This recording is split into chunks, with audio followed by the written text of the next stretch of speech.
Welcome to Arcus Digital Training.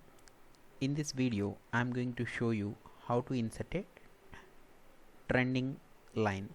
So now I have the same data which we have used for our previous graphs classes.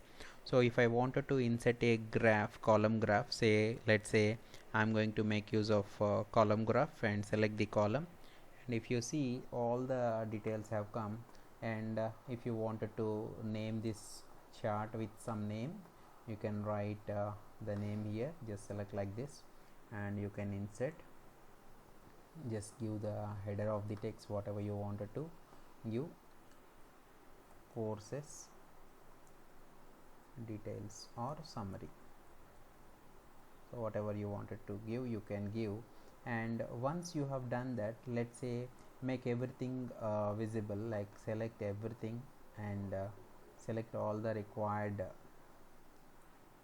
values and add data labels. Then automatically you will be able to see the data labels. Say for example, I have taken two things under testing 2017 year I have taken, and 2018 here the data labels I have added.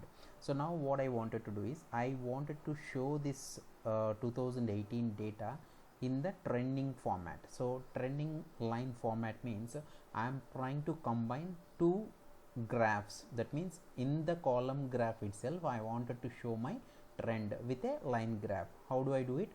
Just select whatever the data you wanted to show and then go to insert. So you will have an option called line, and then select the line with markers option.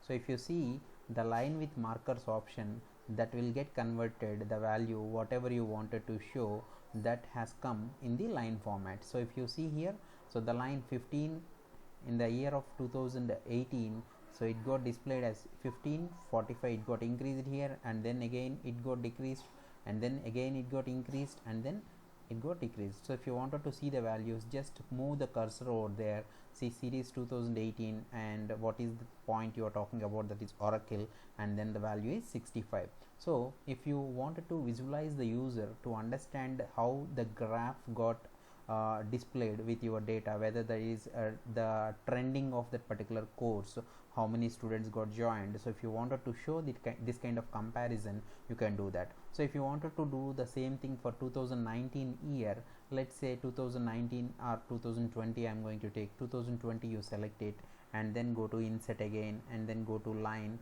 and then the compare make use of the line with marker. See how it got changed. So this is for 2019. So if you wanted to do it for all of the values, just select everything and then you can do that. So that means if you wanted to have a baseline of one particular in column format and other things you wanted to show to your management, then you can make use of a combination of your column and line graph. Okay, thank you for watching.